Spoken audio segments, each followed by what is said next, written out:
5 ایسے کام جو بھکاری کو بھی بادشاہ بنا دیتے ہیں۔ حضرت محمد صلی اللہ علیہ وسلم نے فرمایا، یہ 5 کام اللہ کو بہت پسند ہیں، یہ کام کرنے والا اگر بھکاری بھی ہو تو اللہ اسے بادشاہ بنا دیتے ہیں، کیونکہ بسم اللہ الرحمن الرحیم، اللہ کی پسند و ناپسند ہر مسلمان کے لیے بہت اہمیت رکھتی ہے، کیونکہ اسی معیار پر اس کی کامیابی یا ناکامی کا انحصار ہے۔ اگر بندے اللہ تعالیٰ کے پسندیدہ کام کریں گے تو وہ ان سے راضی اور خوش ہوگا اور ان کو مزید نعمتوں اور بھلائیوں سے نوازے گا، لیکن اگر وہ اللہ کے ناپسندیدہ کام کریں گے تو وہ ان سے ناراض ہوگا اور انہیں سزا دے گا۔ پہلی صورت میں بندوں کے لیے کامیابی اور فلاح ہے اور دوسری صورت میں ان کے لیے ناکامی اور خسارہ ہے۔ لہٰذا یہ ضروری ہے کہ ہم دنیا اور آخرت میں اپنی کامیابی اور فلاح کے لیے صرف وہی کام کریں جو اللہ تعالیٰ کو پسند ہے اور جن کے کرنے کا اس نے ہمیں حکم دیا ہے، خواہ وہ حکم ہمیں قرآن مجید کے ذریعے سے دیا گیا ہے یا سنت کے ذریعے سے۔ اسی طرح ہمیں دنیا اور آخرت میں ناکامی اور خسارے سے بچنے کے لیے ایسے کاموں سے باز رہنا چاہیے جو اللہ تعالیٰ کو ناپسند ہیں اور جن سے اس نے ہمیں منع فرمایا ہے، خواہ وہ ممانعت قرآن میں کی گئی ہو یا سنت میں۔ اور ایمان کا تقاضا بھی یہی ہے کہ ایسے کام کیے جائیں جن سے اللہ اور اس کا رسول صلی اللہ علیہ وسلم راضی ہو، جیسا کہ ارشاد باری تعالیٰ ہے، اللہ اور اس کے رسول صلی اللہ علیہ وسلم زیادہ حقدار ہیں کہ انہیں راضی کریں اگر وہ مومن ہے۔ اس کے علاوہ ہر مسلمان اللہ تعالیٰ کے اطاعت اور اس کے رسول صلی اللہ علیہ وسلم کی اطاعت کا پابند ہے۔ ابن مسعود رضی اللہ تعالیٰ عنہ نے نبی صلی اللہ علیہ وسلم سے اللہ کی خاطر کیے جانے والے نیک اعمال کے بارے میں دریافت کیا کہ اللہ تعالیٰ کو ان میں سے کون سا نیک عمل سب سے زیادہ محبوب ہے، کیونکہ عمل جتنا زیادہ اللہ تعالیٰ کا محبوب ہوگا اتنا ہی اس کا ثواب زیادہ ہوگا۔ آپ صلی اللہ علیہ وسلم نے وضاحت کرتے ہوئے فرمایا کہ اللہ کے نزدیک سب سے زیادہ محبوب عمل فرض نماز کو اس کے شارع کی طرف سے مقرر کردہ وقت میں ادا کرنا ہے، کیونکہ یہ اللہ تعالیٰ کے بلاوے کو قبول کرنے میں پیش قدمی، اللہ کے حکم کی تعمیل اور اس کے عظیم فرض کے اہتمام کا مظہر ہے۔ ابن مسعود رضی اللہ تعالیٰ عنہ کے نیکی میں رغبت رکھنے کی وجہ سے انہوں نے اس پر اکتفا نہ کیا، بلکہ آپ صلی اللہ علیہ وسلم سے اللہ کے پسندیدہ اعمال میں سے دوسرے درجے کے نیک عمل کے بارے میں پوچھا تو آپ صلی اللہ علیہ وسلم نے فرمایا، والدین کی فرما برداری کرنا۔ پہلا نیک عمل محض اللہ کا حق ہے، جبکہ دوسرا محض والدین کا حق ہے، اور والدین کے حق کا درجہ اللہ کے حق کے بعد آتا ہے، بلکہ اللہ سبحانہ وتعالی نے تو اسے اتنی اہمیت دی ہے کہ قرآن کریم کے کئی مقامات پر اللہ تعالیٰ والدین کے حق اور ان کے ساتھ حسن سلوک کو اپنی توحید کے ساتھ ملا کر ذکر کیا ہے، کیونکہ آپ کے وجود کا سبب ہونے، آپ کی تربیت اور پرورش اور آپ پر شفقت و مہربانی کرنے کی وجہ سے والدین کا یہ حق واجب ہے۔ ابن مسعود رضی اللہ تعالیٰ عنہ نے نبی صلی اللہ علیہ وسلم سے مزید سوال کیا، جو خیر کی بات بتانے میں بخل نہیں کرتے، کہ اہم ترین نیک اعمال کے اس سلسلے میں اس کے بعد والا درجہ کس نیک عمل کا ہے؟ آپ صلی اللہ علیہ وسلم نے فرمایا، اللہ کی راہ میں جہاد کرنا، یہ اسلام کی چوٹی اور اس کا ستون ہے، اسی سے اسلام کا وجود ہے اور اسی سے اللہ کا حکم سر بلند ہوتا ہے اور اس کا دین پھیلتا ہے۔ اس کو چھوڑ دینے میں اسلام کا اندہام ہے، مسلمان زوال و انحطاط کا شکار ہوتے ہیں، ان کی عزت جاتی رہتی ہے، ان کا اقتدار چھن جاتا ہے اور ان کی سلطنت و حکومت زوال پذیر ہو جاتی ہے۔ جہاد فی سبیل اللہ ہر مسلمان پر تاکید کے ساتھ فرض ہے، بس جس نے جہاد نہ کیا اور نہ ہی اس کے دل میں جذبہ و جہاد پیدا ہوا، گویا وہ نفاق کی ایک شاخ پر مرا۔ ناظرین، آج کی اس ویڈیو میں ہم آپ کو بتائیں گے غریبوں کو بادشاہ بنا دینے والے 5 کام۔ انسان اپنی زندگی میں جو کام پسند کرتا ہے اسے بڑے شوق سے سر انجام دیتا ہے، جو کام پسند کرتا ہے اسے بڑی ہی دلچسپی سے انجام دیتا ہے، لیکن کئی کام ایسے بھی ہوتے ہیں جو انسان کو زوال کی طرف لے جاتے ہیں، جبکہ کچھ کام ایسے بھی ہوتے ہیں جو انسان کو عروج کی طرف لے جاتے ہیں۔ کچھ کام ایسے ہوتے ہیں جو انسان کو تنگی کی طرف لے جاتے ہیں، جبکہ کچھ کام ایسے ہوتے ہیں جو انسان کو آسانی کی طرف لے جاتے ہیں۔ ایسے ہی حضرت سیدنا شیر خدا علی المرتضیٰ رضی اللہ تعالیٰ عنہ ایک روز اللہ کے بندے کو درس اخلاق دے رہے تھے، نبی کریم صلی اللہ علیہ وسلم کا پیغام سنا رہے تھے اور نصیحت کر رہے تھے، خوبصورت زندگی گزارنے کے طور طریقے بتا رہے تھے۔ اب حضرت علی رضی اللہ تعالیٰ عنہ نے فرمایا، میں نے بھکاریوں کو بادشاہ بنتے دیکھا ہے، میں نے بھکاریوں کو امیر ترین بنتے دیکھا ہے، ایسے امیر جو صرف دنیا کے امیر ہی نہیں بلکہ میں نے دونوں جہان کے امیر بنتے دیکھا ہے۔ انہوں نے دنیا بھی حاصل کی ہے اور انہوں نے آخرت بھی حاصل کر لی ہے۔ جب میں نے ان سے دونوں کی ترقی کی وجہ پوچھی کہ تم بھکاریوں سے بادشاہ کیسے بنے، اتنے بڑے امیر کیسے بنے، کیا تم دنیا میں بھی امیر ہو گئے اور آخرت میں بھی امیر رہو گے؟ تو انہوں نے کہا ہاں، کیونکہ ہم 5 عمل کیا کرتے تھے. ہم نے 5 عمل ایسے کیے جو کہ ہم آج بھی کر رہے ہیں اور مرتے دم تک کرتے رہیں گے. ان 5 عمل نے، ان 5 کاموں نے ہمیں بیکاریوں سے بادشاہ بنا دیا.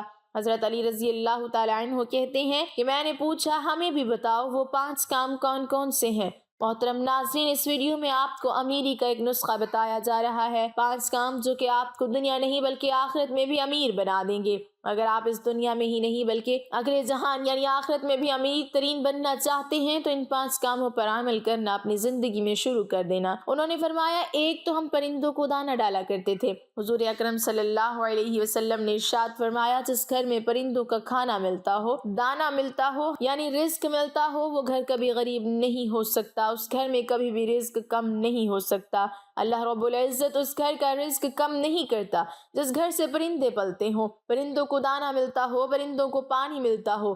فرمایا، جب پرندے تمہارے گھروں کے اوپر سے گزرتے ہیں اور کوئی پرندہ تمہارے گھر میں آ جائے یا کوئی بھی جانور تمہارے گھر میں آ جائے تو فرمایا کہ ان کے لیے اناج رکھا کرو، دانہ ڈالا کرو. اگر بھوکا ہے تو دانہ ڈالا کرو، اگر پیاسا ہے تو پانی پلایا کرو. اللہ تعالیٰ کو ایک مخلوق کا دوسری مخلوق پر احسان کرنے کا عمل بہت ہی زیادہ پسند ہے. یعنی جب ایک مخلوق دوسری مخلوق کی بھوک مٹاتی ہے، پیاس مٹاتی ہے، تو اللہ تعالیٰ کو یہ عمل اتنا پسند آتا ہے کہ اللہ فرشتوں میں بیٹھ کر مسکراتا ہے.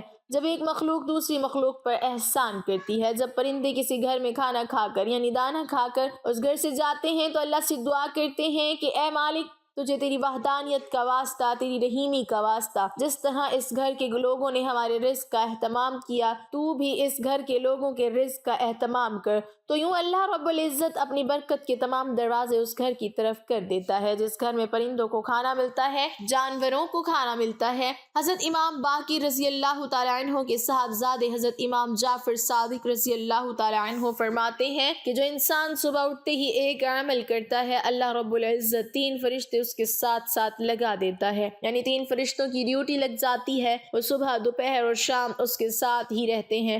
تو ان فرشتوں کا کام کیا ہوتا ہے؟ پہلا فرشتہ اس انسان کی عزت بڑھانے کے اسباب پیدا کرتا ہے، دوسرا فرشتہ اس کے رزق بڑھانے کے اسباب پیدا کرتا ہے، اور تیسرا فرشتہ اسے مصیبتوں سے بچنے کے لیے اسباب پیدا کرتا ہے. پوچھا گیا کہ حضرت آخر وہ نیک عمل کون سا ہے، کون سا اتنا فائدہ مند عمل ہے؟ تو حضرت امام جعفر صادق رضی اللہ تعالیٰ عنہ نے فرمایا، وہ ہے پرندوں کو دانہ ڈالنا. جو شخص صبح سویرے اٹھ کر دوسری مخلوق کو کھانا دیتا ہے، اللہ تعالیٰ اس پر 3 فرشتوں کی ڈیوٹی لگا دیتا ہے. اس کے بعد حضرت علی رضی اللہ تعالیٰ عنہ نے فرمایا، اس شخص نے کہا کہ ان کا دوسرا عمل یعنی دوسرا کام وہ جو کرتے ہیں وہ یہ تھا کہ وہ غریبوں کی مدد کیا کرتے تھے. جو شخص غریبوں کی مدد کرتا ہے وہ زندگی میں کبھی بھی غریب نہیں ہوتا. بندے کی عبادت بندے کو اس مقام پر نہیں پہنچا پاتی جہاں غریب کی مدد پہنچا جاتی ہے، جہاں غریبوں کی خدمت پہنچا دیتی ہے. جب غریبوں کی خدمت کی بات آتی ہے تو نبی کریم صلی اللہ علیہ وسلم کی قدموں میں بیٹھنے والے سیدنا حضرت ابوبکر صدیق رضی اللہ تعالیٰ عنہ سے بڑھ کر اچھا حکمران دنیا میں کوئی نہیں آیا. اسی طرح حضرت سیدنا عمر فاروق رضی اللہ تعالیٰ عنہ سے بڑھ کر کوئی بادشاہ نہیں آیا. سخاوت میں حضرت سیدنا عثمان غنی رضی اللہ تعالیٰ عنہ سے بڑھ کر کوئی حکمران نہیں آیا، اور علمی ریاست میں حضرت سیدنا علی رضی اللہ تعالیٰ عنہ سے اچھا حکمران کوئی اس دنیا میں نہیں آیا. کوئی ایسا مشہور اور معروف بادشاہ نہیں گزرا کہ 1400 سال گزرنے کے بعد بھی جس کے نام کے نعرے لگتے ہوں. غریبوں کی مدد کی بات آتی ہے تو کاندھے پر بوریاں لاد لاد کر لے جاتے اور غریبوں کی مدد کیا کرتے تھے، غریبوں کو کھانا کھلایا کرتے تھے. ایک دفعہ کی بات ہے، ایک بدو تھا جس کی بیوی حاملہ تھی. بچے کی پیدائش کا وقت قریب تھا جبکہ گھر میں 1 روپیہ بھی نہیں تھا اس کے پاس. اب یہ لوگ پریشان تھے کہ گھر میں 1 پیسہ بھی نہیں ہے جبکہ بچے کی پیدائش کا وقت قریب ہے. وہ ہمسایوں کے پاس گئے کہ ہمیں کچھ قرض دے دو. انہوں نے کچھ نہ دیا تو بدو کے ذہن میں ایک ترکیب آئی کہ کیوں نہ مدینے میں چلا جاؤں، حضرت سیدنا عمر فاروق رضی اللہ تعالیٰ عنہ کے پاس چلا جاؤں، ان کے سامنے جا کر فریاد کروں، عرض کروں، وہ میری ضرور مدد کریں گے. یہ بدو اپنی حاملہ بیوی کو لے کر مدینے کی طرف چلا گیا. چلتے چلتے جیسے ہی مدینے کی سرزمین پر قدم رکھا، شام ہو گئی. رات ڈھلنے لگی، بچے کی پیدائش کا وقت قریب تھا۔ اس نے بیوی کو کہا کہ کیوں نہ ہم یہی خیمہ لگا کر رات بسر کر لیتے ہیں، صبح ہوتے ہی حضرت عمر فاروق رضی اللہ تعالیٰ عنہ کے پاس چلیں گے۔ رات میں یہ لوگ وہیں ٹھہرے۔ رات کا دوسرا پہر جب آیا تو بیوی کا درد بڑھ گیا اور وہ درد سے چیخنے لگی۔ بچے کی پیدائش کا وقت قریب ہے اور یہ بیوی کو حوصلہ دے رہا ہے کہ ابھی فجر ہونے والی ہے، چلتی ہیں حضرت عمر رضی اللہ تعالیٰ عنہ کے پاس اپنا مسئلہ حل کرواتے ہیں۔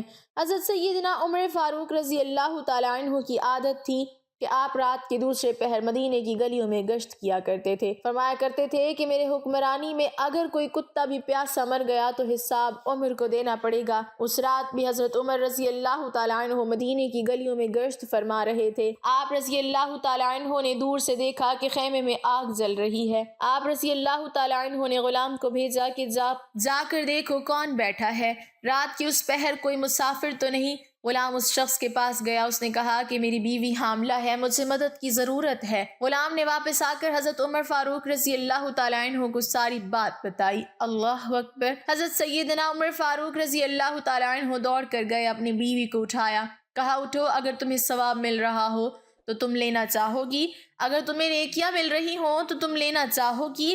تو آپ رضی اللہ تعالیٰ عنہ کی بیوی نے کہا کیوں نہیں حضرت۔ پھر آپ رضی اللہ تعالیٰ عنہ نے فرمایا اٹھو، میرے یار کی بیوی درد میں مبتلا ہے، میری یار کی بیوی تکلیف میں مبتلا ہے اور تھوڑی دیر میں بچے کی پیدائش کا وقت آنے والا ہے، اٹھو اور تھوڑی دیر کے لیے دائی بن جاؤ۔ اس نے ضرورت کا سارا سامان اٹھایا اور سیدنا حضرت عمر فاروق رضی اللہ تعالیٰ عنہ سے کہنے لگی کہ آپ تھوڑی سی لکڑیاں کاندھے پر اٹھا لیں۔ حضرت عمر رضی اللہ تعالیٰ عنہ نے لکڑیاں کندھے پر اٹھائیں اور اپنی بیوی کے ساتھ خیمے کی طرف گئے۔ آپ کی محترمہ خیمے کے اندر چلی گئی جہاں عورت چیخ رہی تھی اور حضرت عمر فاروق رضی اللہ تعالیٰ عنہ باہر اس بدو کے ساتھ ہاتھ باندھ کر کھڑے ہو گئے۔ بدو نے سمجھا کہ یہ کوئی غلام ہے اور اس غلام کی بیوی دائی ہے، پر یہ اس کا شوہر ہے اور یہاں کا غلام ہے۔ اس نے حکم چلانا شروع کر دیا اور چلانا شروع کر دیا، جلدی جاؤ اور لکڑیاں لے کر آؤ۔ آپ رضی اللہ تعالیٰ عنہ دوڑ کر جاتے ہیں اور لکڑیاں لے کر آتے ہیں۔ جلدی کرو، آگ لگاؤ۔ آپ رضی اللہ تعالیٰ عنہ آگ جلاتے اور پھونک مارتے۔ ناظرین، اس نے حضرت عمر فاروق رضی اللہ تعالیٰ عنہ کے ساتھ نوکروں جیسا سلوک کرنا شروع کر دیا۔ وہ نادان یہ نہیں جانتا تھا کہ جس کے سامنے جو شخصیت کھڑی ہے وہ شخصیت کوئی اور نہیں بلکہ خود حضرت عمر رضی اللہ تعالیٰ عنہ ہیں۔ پھر ایک دم سے خیمے کے اندر سے آواز آئی، یا امیر المومنین۔ یہ آواز آپ رضی اللہ تعالیٰ عنہ کی زوجہ کی تھی۔ آپ رضی اللہ تعالیٰ عنہ کی زوجہ محترمہ نے کہا آپ کو مبارک ہو، آپ کے یار کے گھر اللہ رب العزت نے بیٹا نوازا ہے، آپ کے دوست آپ کے بھائی کو اللہ نے بیٹا عطا کیا ہے۔ جیسے ہی بیگم صاحبہ نے آپ رضی اللہ تعالیٰ عنہ کو یا امیر المومنین کہا، بدو کے پاؤں تلے سے زمین نکل گئی۔ سوچا کیا یہی امیر المومنین ہے، اور فوراً امیر المومنین کے پیروں میں گر گیا اور کہنے لگا یا امیر المومنین مجھے معاف کر دیجئے۔ یہ بدبخت آنکھیں نہ پہچان سکیں کہ آپ کون ہیں، تو امیر المومنین نے اسے اٹھایا، اپنے سینے سے لگایا اور رو رو کر کہنے لگے اے بدو، تو نہیں جانتا یہ مدینہ المنورہ ہے، یہ میرے پیارے رسول صلی اللہ علیہ وسلم کا شہر ہے، یہاں امیروں کا نہیں غریبوں کا استقبال ہوتا ہے، یہاں تو غریبوں کو عزت ملتی ہے، یہاں تو غریبوں کی مدد کی جاتی ہے اور یہاں تو غریبوں کو بادشاہ بنایا جاتا ہے۔ اسی واقعے سے ہمیں پتہ چلتا ہے کہ غریبوں کی مدد کرنے والا کبھی غریب نہیں ہوتا، غریبوں کی ضرورت کو پورا کرنے والا خود کبھی غریب نہیں ہوتا۔ اس لیے وہ لوگ کہتے تھے ہماری امیری بننے کی سب سے بڑی وجہ غریبوں کی مدد کرنا ہے۔ تیسرا کام تھا کہ وہ اپنی اولادوں کو حلال لقمہ کھلایا کرتے تھے، اور چوتھا کام وہ اپنے والدین کی خدمت کیا کرتے تھے، اور پانچواں کام وہ کبھی نماز میں سستی نہیں کرتے تھے۔ ان لوگوں نے یہ بھی کہا تھا کہ ہم لوگ آج بھی ان پانچوں باتوں کا دامن پکڑے ہوئے ہیں، بس اسی وجہ سے ہم دن بدن اور بلندی کی طرف جا رہے ہیں۔ ہم نے صرف دنیا ہی میں نہیں ترقی کی بلکہ ہم آخرت کے لیے بھی یہ کام کر رہے ہیں۔ اللہ رب العزت سے دعا ہے کہ اللہ ہم سب کو بھی ان پانچوں کام پر عمل کرنے کی توفیق عطا فرمائے اور اپنے بندوں کی ان فہرست میں شامل فرمائے جن پر اللہ کا انعام ہوا ہے، آمین۔ ناظرین، کمنٹ باکس میں اللہ تعالیٰ کے 99 ناموں میں سے ایک نام ضرور ٹائپ کریں۔